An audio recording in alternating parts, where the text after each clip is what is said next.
Creatine पर हजारों studies हो चुकी हैं और ये साइंटिफिकली प्रूवन है कि क्रिएटिन इफेक्टिव और सेफ सप्लीमेंट है जो कि आपको स्ट्रॉन्ग बनाने और मसल को बिगर बनाने में हेल्प करता है। इसके साथ साइंस ने ये भी रिवील किया है कि क्रिएटिन को यूज करने और इसके मैक्सिमम बेनिफिट लेने का एक स्पेसिफिक तरीका होता है जो कि इस वीडियो में हम डिस्कस करेंगे। सबसे पहले जानेंगे क्रिएटिन क्या है और ये कैसे हेल्प करता है मसल बिल्डिंग के प्रोसेस में। क्रिएटिन एक ऐसा सब्सटेंस है जो कि हमारी बॉडी नेचुरली प्रोड्यूस करती है और उसे यूज करती है एनर्जी के रूप में किसी भी हाई इंटेंसिटी एक्टिविटीज के दौरान, जैसे कि रनिंग, वर्कआउट और भी फिजिकल एक्टिविटीज के दौरान। जब हम क्रिएटिन सप्लीमेंट यूज करते हैं तो हम नेचुरली क्रिएटिन का लेवल अपनी बॉडी में बढ़ा देते हैं। स्टडीज बताती है कि क्रिएटिन सप्लीमेंट ऐड करने से ये 20 से 40% क्रिएटिन लेवल तक बढ़ जाता है और ये प्रोसेस नेचुरली होता है, इसका कोई डिसएडवांटेज नहीं होता। अगर इस क्रिएटिन लेवल को हम मेंटेन रखें क्रिएटिन सप्लीमेंट के थ्रू तो ये स्ट्रेच बिल्डिंग और पावर को बूस्ट करने में हेल्प करता है। ये इफेक्टिव भी है और ये काम भी करता है। इसके साथ इसमें पैसे बर्बाद करना भी बहुत ही आसान है अगर आप सही क्रिएटिन ना चुने तो। किसी भी सप्लीमेंट स्टोर पर आपको एक से एक ब्रांडेड लग्जरी पैकिंग में वैरायटी ऑफ क्रिएटिन देखने को मिल जाएंगे। मार्केट में बहुत सारे क्रिएटिन वैरायटी अवेलेबल है और इनके प्राइस भी डिफरेंट हैं, जिसमें सबसे सस्ता क्रिएटिन मोनोहाइड्रेट है और सबसे महंगा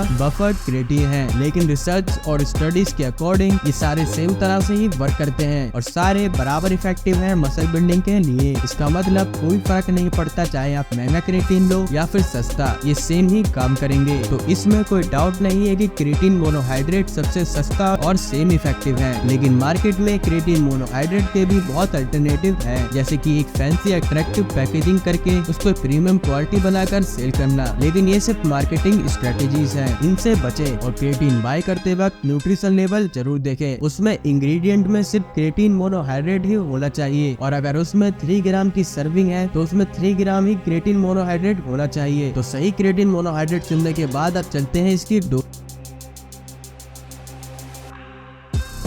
उस पर कितना क्रिएटिन हमें लेना चाहिए जो कि मसल बिल्डिंग के लिए इनफ है। तो नेशनल लाइब्रेरी ऑफ मेडिसिन की रिपोर्ट के अकॉर्डिंग 3 से लेकर 5 ग्राम क्रिएटिन इनफ है मसल बिल्डिंग और पावर बूस्ट करने के लिए। एक सबसे बड़ा सवाल, क्या क्रिएटिन लेना सेफ है? इसका शॉर्ट आंसर है हाँ, क्रिएटिन लेना बिल्कुल सेफ है। क्रिएटिन एक मोस्ट रिसर्च सप्लीमेंट है जिस पर बहुत स्टडीज हो चुकी हैं और हर स्टडी में ये पाया गया है कि क्रिएटिन एक सेफ सप्लीमेंट है अगर इसको रिकमेंडेड डोज के अंदर लिया जाए तो। The International Society of Sports Nutrition, the American College of Sports Medicine and the Academy of Nutrition and Dietetics, इन सभी ने क्रिएटिन को अपने रिसर्च में सेफ और इफेक्टिव बताया है।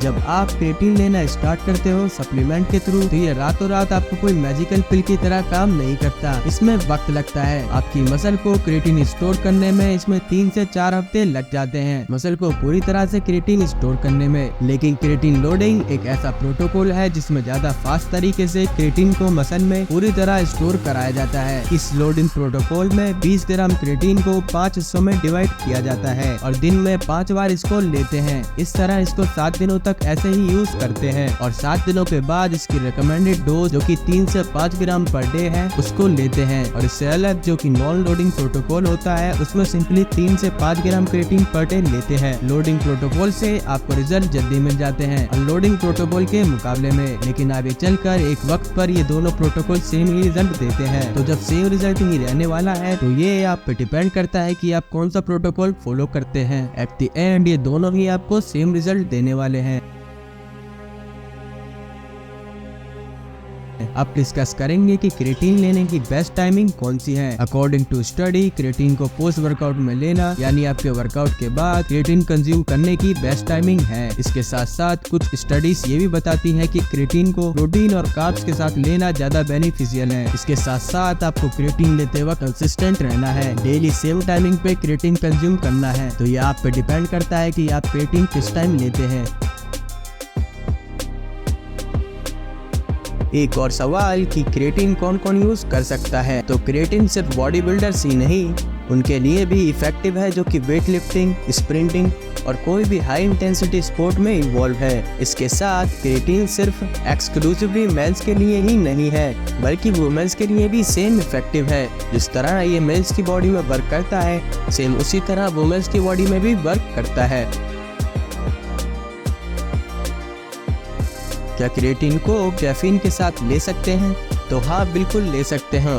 ये सिर्फ एक मिथ है कि कैफीन क्रिएटिन के इफेक्ट को कम कर देता है। इनफैक्ट रिसर्च ये बताती है कि कैफीन क्रिएटिन के एब्जॉर्प्शन में इंटरफेयर नहीं करता। तो आज के इस क्रिएटिन के वीडियो में हमने सब कुछ कवर किया, बेसिक मैकेनिज्म से लेकर इसके मिथ तक। याद रखें कि क्रिएटिन एक वैल्यूएबल सप्लीमेंट है आपकी फिटनेस जर्नी के दौरान। तो ये जरूरी है कि आपको पता हो कि जो सप्लीमेंट आप ले रहे हैं उसका वर्क क्या है और कैसे काम करता है। अगर आपको वीडियो हेल्पफुल लगी हो तो वीडियो को थम्स अप देना ना भूलें। सब्सक्राइब करें ऐसे ही और वीडियोस के लिए। इसके साथ ही फिट रहिए, हेल्दी रहिए और अपने गोल की तरफ बढ़ते रहिए। अगर क्रिएटिन को लेकर कोई भी डाउट है तो आप नीचे कमेंट सेक्शन में लिख सकते हैं।